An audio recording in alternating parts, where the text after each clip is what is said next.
My name is Monica Gleberman, and you're listening to Silence on Set podcast.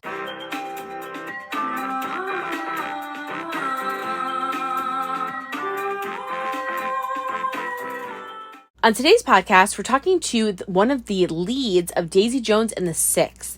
The show is an adaptation from a popular book by Taylor Jenkins Reid, and it takes place in 1977, where Daisy Jones and the Six were on the top of the world. The band had risen from obscurity to fame, and then, after a sold-out show in Chicago's Soldier Field, they called it quits. Now, decades later, the band manages to agree to come together to reveal the truth. So, to talk about the show and his amazing career, here is the one and only Sam Claflin. Oh my gosh. Like I said before I started recording, I'm so excited to have you. I'm excited to speak to you. Thank you for taking the time. Oh my gosh. Thank you so much. So literally they made the announcement of Daisy Jones and the Six. Before I saw a trailer, I reached out, and you guys were doing so much press that it was like bam, bam, bam, bam, bam. And I was like, I don't know if they're gonna have time. And I got some of you, but I mean, a lot of pressure I think was on you and Riley to kind of show up and do everything everywhere. I think, I've yeah, been annoying your team. I've definitely been jet setting all over America, and enjoying every moment, honestly, like talking about a project that you love and feel passionate about, and and with people that you genuinely feel genuine love for. It's a treat. It's a treat for me. It doesn't feel like work, kind of selling things like this, or talking about them. So yeah, no, it's my pleasure to talk to you and talk to you about this, though. I know, I'm so excited. Well, I want to bring up a few things really quickly because you've been in some famous cult classics. And I will circle back, and it will make sense when I finish. I will circle back, but I wrote down and some of these I'm obsessed with. So first of all, I just want to say I'm obsessed with Adrift. One of Oh, my okay. favorite films, and I think you did such a great performance in that Oh, thank movie. you. So That's you such an did such a incredible good job. story. It's a Incredible, beautiful incredible story. story. It's a beautiful story. Obviously, Me Before You has been one of the most biggest fan favorites of all time that you've done. So, just really quickly, what was it like kind of getting that role and working on that? That one was very, very difficult to get. I Oh, think they wow. were similar to actually a lot of projects that I've auditioned for. They were auditioning quite a lot of people, and I think had narrowed it down to, I think there were 6 guys and 6 girls, and then all of us did chemistry tests together to see which couple would work or had the most chemistry, I guess. So it was quite a rigorous audition process. But again, a great story, a great director at the helm. And myself and Amelia had sort of been living parallel lives for quite a few years up to that point, where we'd nearly worked together on a few different projects. But I think we're both grateful that this was the one that we had the opportunity to kind of, bond on. But yeah, honestly, that whole experience, that time of my life was a roller coaster. I knew nothing of quadriplegia or anything about the subject matter. I didn't know Dignitas was a real place, and so just the research alone on that project was quite eye-opening, to say the very least. But yeah, I mean, do you know what? Often I feel quite often I feel like I take myself out of my own shoes, and I kind of look at what I've achieved, and I can't help but feel very, very lucky and very grateful that I've worked with numerous incredible co-stars or cast members, actors, fellow actors, actresses, directors, great writing. Like, I don't really think there's been, for me anyway, as an experience, don't quote me on this being the best of films necessarily, but as experiences go, like I feel very, very fortunate that I haven't really had a bad egg, really. Like, I've met great people along the way, and I just feel very, very lucky. you know, you hear horror stories in this industry about people working with other people, hating their co-stars. I've just never had that friction. And you know, I'm trying to think of when I think my first ever job that kicked off, you know, so it's not even like I warmed into that kind of heavenly atmosphere. It just sort of, and I'm not saying I'm the reason. It's like that. Oh, there's a recurring theme here. It's me. No, I The think recurring theme is Sam. I, you know, but I think that comes from like who inspires me and who I look up to as an actor. The people that I really cherish and admire are people who don't have egos, and they don't throw their weight around on set or put, you know, just take themselves too seriously. I think they're people that enjoy their work and love what they do. And I think you know, my introduction into this industry kind of catapulted me into that, and that's kind of how I've remained. So yeah, as I say, I feel very fortunate that I've had a very good run up to now. Yeah. Yes, you've had a very good run. And really quickly, I will mention, I wrote down, because I was like, oh my gosh, she's been in so many good things. You have Peaky Blinders, Book of Love, Charlotte. I mean, I can go through the list and I'm not going to like sound like a stalker to you, but I love your work. But there was a point, because you were in Love Rosie, which is another fan favorite, which had Suki in it. See the segue here, Yes, yeah, which Suki brings us first ever back job. to, yeah, to Yeah. Daisy Jones. So was it weird? You know, you guys had a quite a bit of, like, a couple of scenes like in that film together.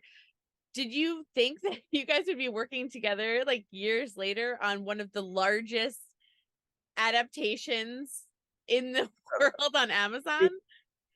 It's strange because like that was Suki's first ever job, and we were just kids. Like it was only like my third job, maybe fourth job. And it was Suki's first, so she was like 19, 20 at the time, and I was like 23, 24. I can't remember exactly. So it feels like a lifetime ago.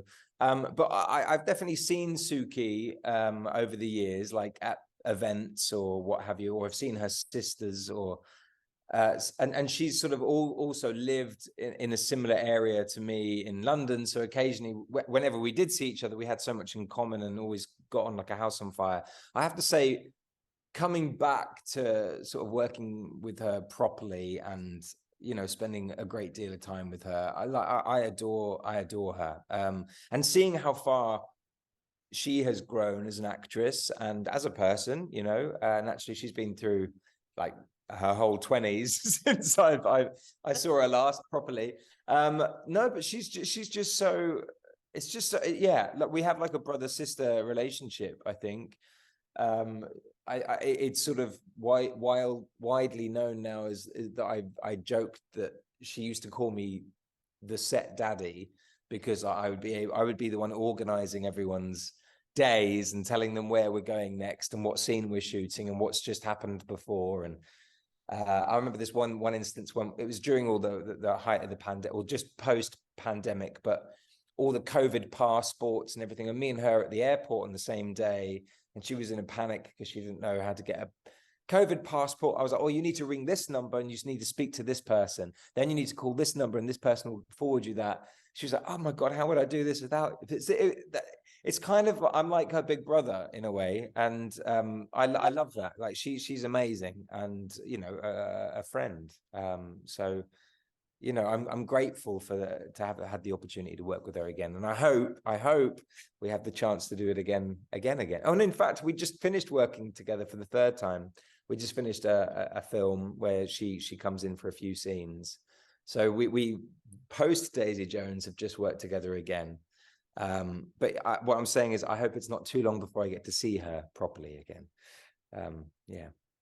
Well, it's a fun Easter egg for anyone that loves you and watches your career. Because I was rewatching stuff, I mean, months and months ago before, you know, Daisy Jones, and then I went, oh my gosh, is Suki in this movie? And like it took me like a second to realize, I'm like, they reunited. That's so crazy. So yeah, it's like it's really cool. Do you know what? That's one of my favorite things to do on IMDb trivia, to see who's worked with who, and you see those sort of relationships. I mean, you got the obvious ones like Robert De Niro and Martin Scorsese. Me and Suki are the new De Niro Scorsese. Who's to say that we're not? You know? No, I mean, look, not only Suki, but I think the whole cast of this project, we all just blended so well, considering we're all very, very different people from different walks of life and different sides of the planet. We all just got on. It just sort of worked for whatever reason. Put us in any other situation, maybe not, but for whatever reason, you know, when it came to the work and having fun, yeah, we blended really well. So let's talk about Daisy Jones, which I love. And I should say Daisy Jones and the Six to not leave out your characters. Especially the Six. The Six with featuring Daisy Jones. Yeah. Yeah, the Six featuring Daisy Jones.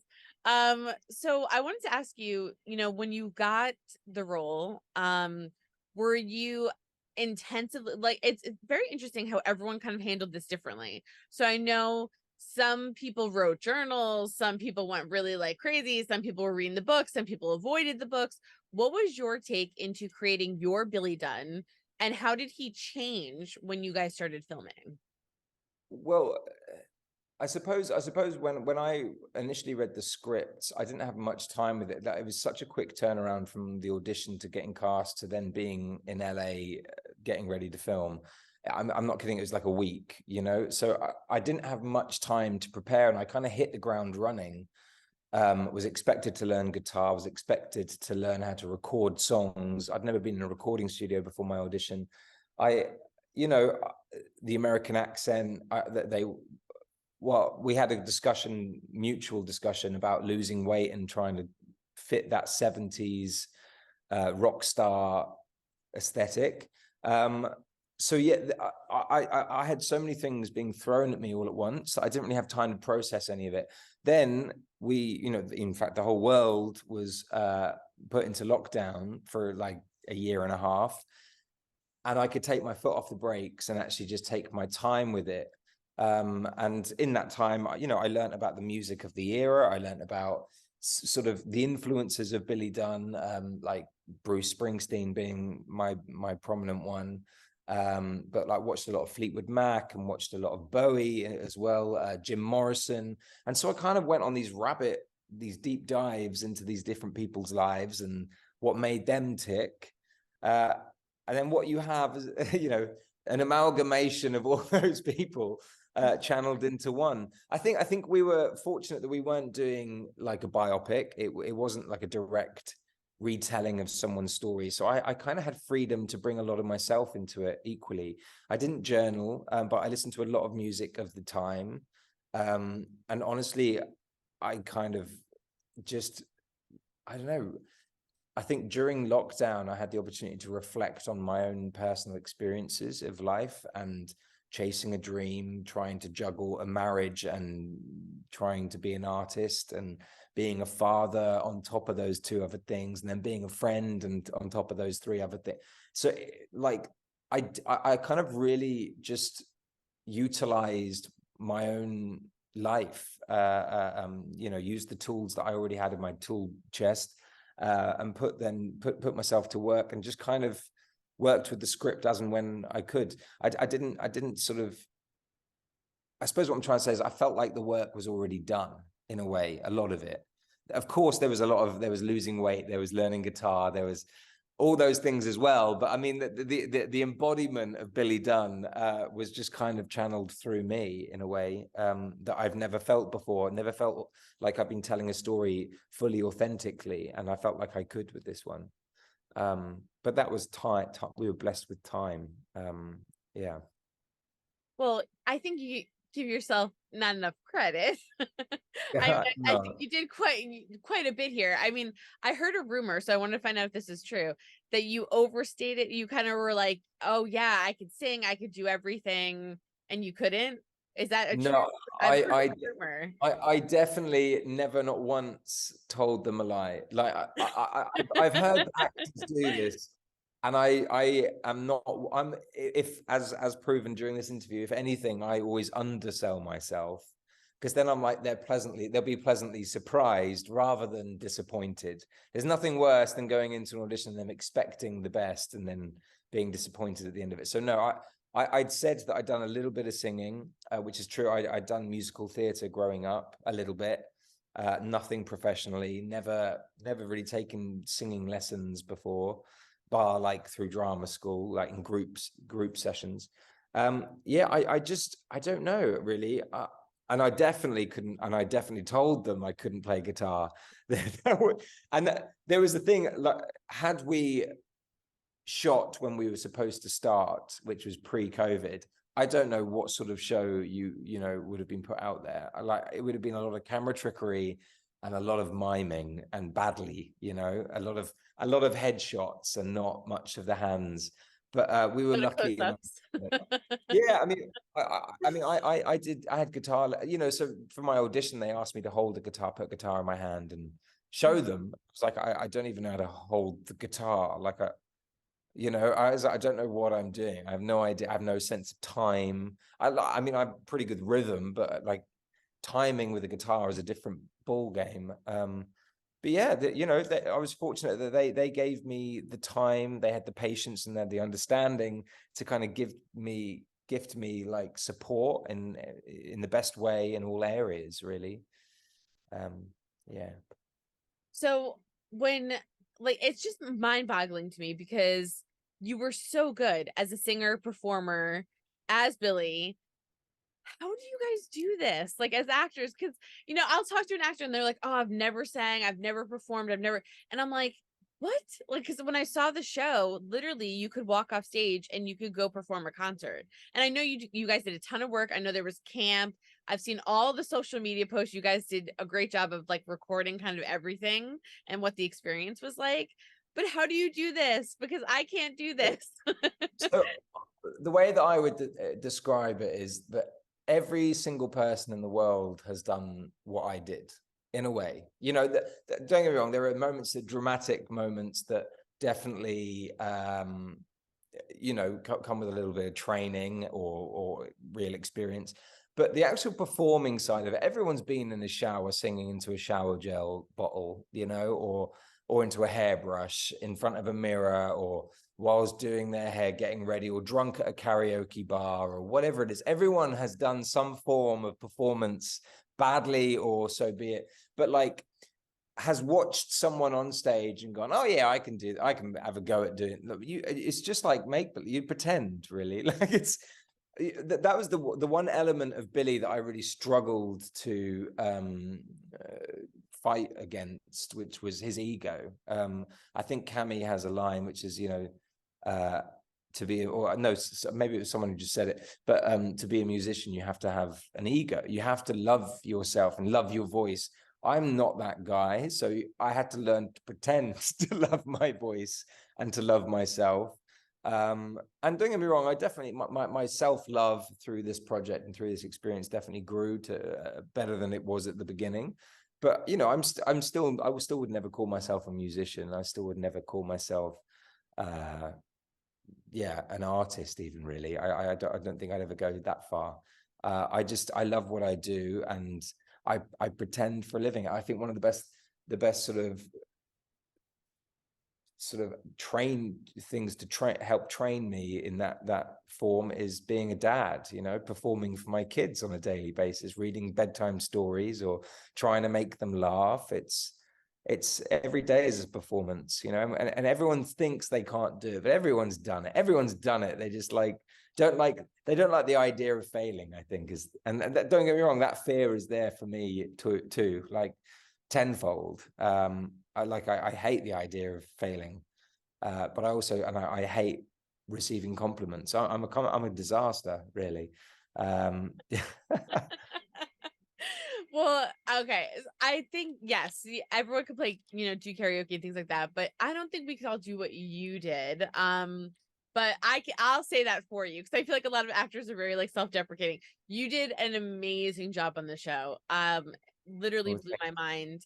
I wanted to ask you, like, because, and it was funny too because I had known you and I've known your work, and when I heard that you got cast, I was so excited, and you like blew me through the water watching your performance. So I wanted to know too, like, you know, what were some of your favorite scenes to film for the season, for the show, and then also what was one of your, I guess, like hardest things? I think you kind of mentioned it a little bit with playing Billy, and what is some of the funner things that you got to kind of like learn from him?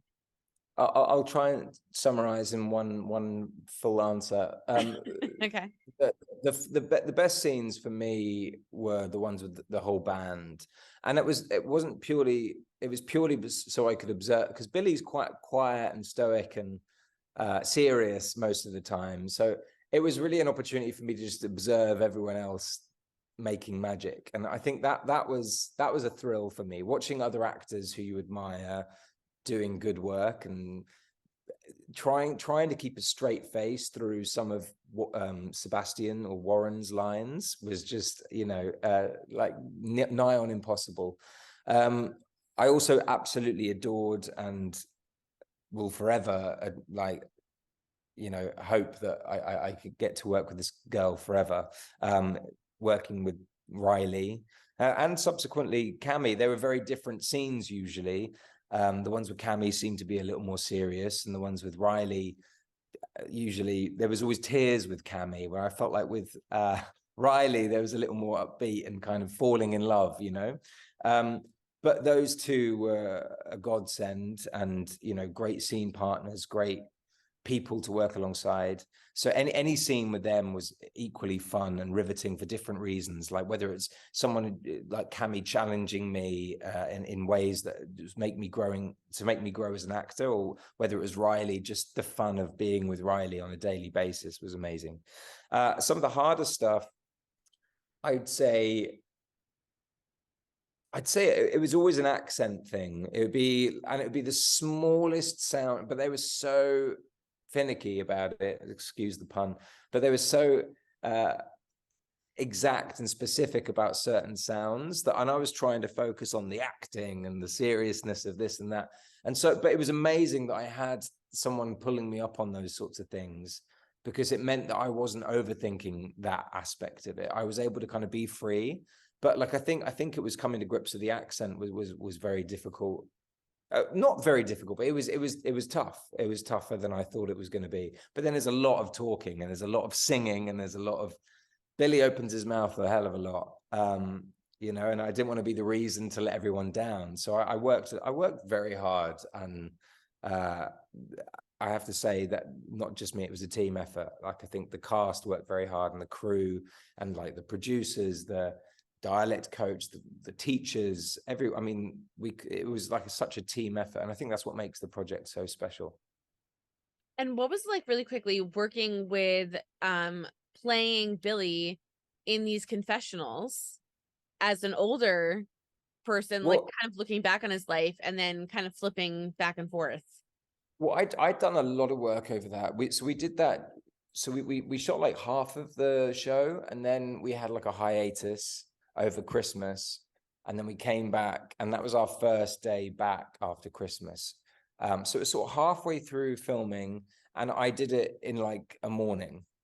All of that stuff I did in one morning. So you have to go on the whole journey of the whole 10 episodes in like just a couple of hours, so it was really tricky. It was honestly really, really tricky, because there was a lot of lines to memorize for one sitting, but it was just incredible. It was, and seeing it play out in and amongst the episodes, I think works so delightfully, and you can't imagine it without it. It helps move the story along. It helps you understand how we're feeling, even if we don't show it in the moment.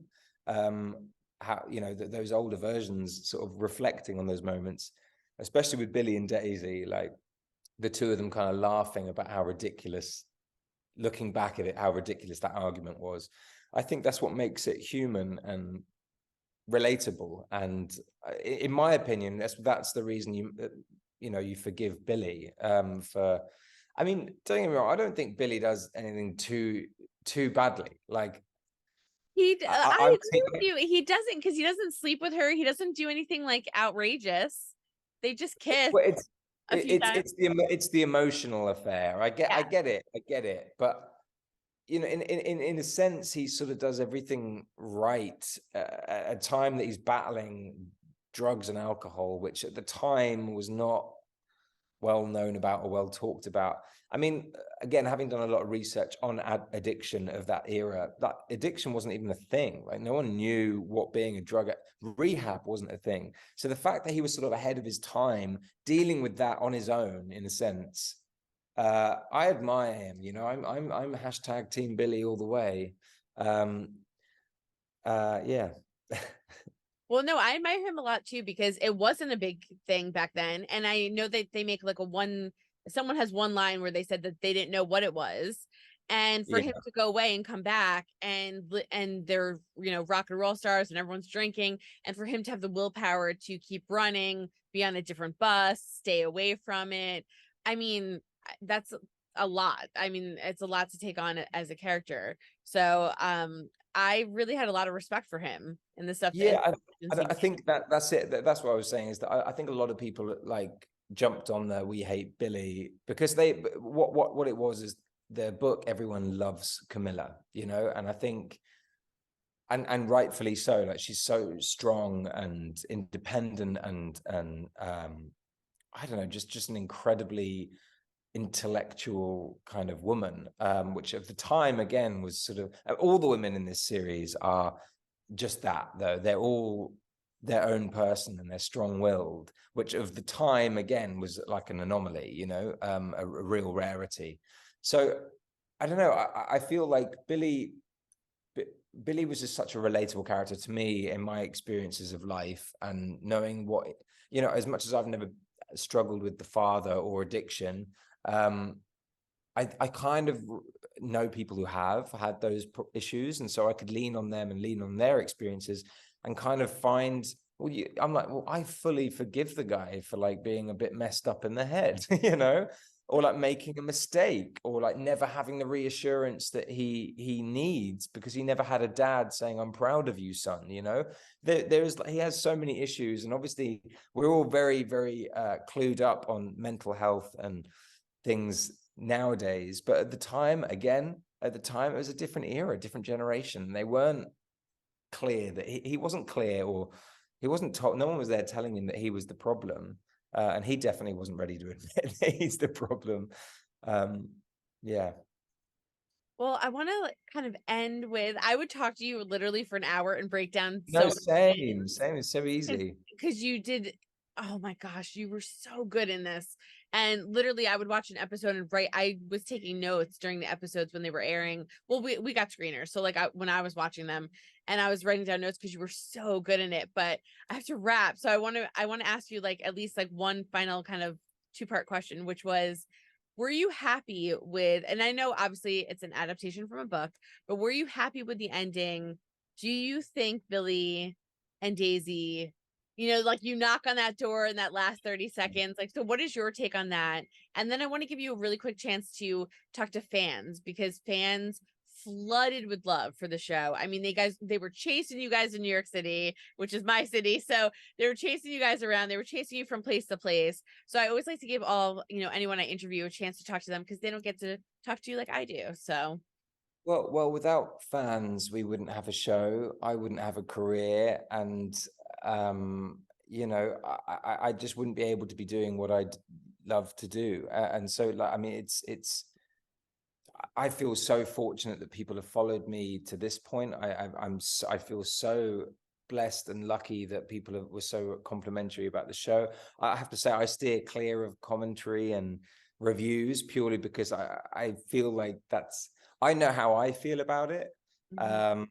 And I respect how other people feel. I think it's great. Everyone's entitled to their opinions, but what I feel about things in my life is what's important to me the most. And that's no disrespect. Like, again, if people weren't tuning in, if people weren't following this story and following my career, like, I wouldn't be here. So I'm sort of eternally grateful, and feel so fortunate to have met so many people that do follow me, you know, through the years of doing this. And I hope to meet every single one of them one day. You know, there's so much of the world I still haven't explored, but yeah, knowing that I have people from far, you know, all over the world kind of reaching out, it's amazing. It really is incredible. What was the question regarding this? The ending. The ending, yeah. The ending for me, I think sets it up perfectly for a series 2. That's all I'm going to say on that. No, I mean, I'm Daisy Jones and the Sixes as a book, as a novel, as a story, the characters. I'm the biggest fan, I think, more so than anyone else. And I will fight you for it. I genuinely am such a huge fan of the show, a huge fan of Billy Dunn and playing that role and that character. I feel like the ending was perfect to me, because I think it does allow the audience to live on through that. At the same time, it kind of does do the full circle and rounds it off nicely. So if that is to be it, which I really, really hope it isn't, I think it's like a nice, beautiful ending. But if, in my opinion, there's obviously more story to be told. So maybe one day. Well, I'm keeping my fingers crossed for season 2, or at least you guys tour the world at a concert and I can come. That's the hope. That's the hope. See you guys. But I just have to say, I just want to really quickly just thank you for your work, because like I said, with Adrift, with all of the movies that I had mentioned before, Me Before You, your whole career, you have been steady. You are always good. I've never seen you in a bad film, in a bad project ever. Everything that you do is so good. It's so different. You can tell that you put so much work into it. And I watch it like critically, you know, because journalists. So I watch it critically, and you're so good in everything. You're very I don't know, we emotionally connect with you on the screen. You just do such a great job of doing that. And for Daisy Jones and the Six, right away, I was like emotionally connected. I'm like crying watching it. I've cried watching your films before. You're just such a great actor. And I just want to thank you, because I know how much work it takes. I know the hours. I mean, band camp for weeks, like the amount of stuff. And like, you know, every actor will kind of like joke it off or whatever, but the amount of time that you had to spend to become him and do it so seamlessly and such a good job. I just want to like take a moment and like bow down to you, even though, because I know you won't do it, but you just do such a great job. And I want to thank you, because it really touches all of us and we just love you. And that's why we follow you from thing to thing, because of how good you are. And I just want to thank you for doing all of that work and giving us Daisy Jones and the Six and giving us Billy and making us want a season 2, and you go on tour and making us want to see all of your future films. So I just want to thank you for all the hard work that you put into it. Well, honestly, as I said, thank you, because I wouldn't have a job were it not for people like you who watch these things. And I do a lot of work. I put a lot of work into these things, and a lot of heart goes into it, and a lot of time away from my children. Yeah. But you know, I couldn't be happier doing what I do, and knowing that people are responding in that way that means the world to me. So thank you. Well, thank you so much. And like I said, I would talk to you for an hour, but I know you have other things to do. So I want to thank you so much for spending time with me. You're welcome. Hope you guys enjoyed listening to Sam talk about some of his most iconic roles in some movies that we really love. And of course, his hit role as Billy Dunn in Daisy Jones and the Six. If you haven't checked out the show, all of the episodes are currently available now on Amazon Prime. So make sure you head over there and check it out. Word is that the show might be up for some nominations, so you might want to go and check it out and check out Sam's performance. It's really amazing. He definitely next leveled his game. I want to thank Sam for coming on to the show to talk about his career and, of course, Daisy Jones and the Six. So don't forget to hit the subscribe button so you're updated on all of our latest podcasts, and head over to our YouTube channel, hit subscribe so you're updated on all of our video content.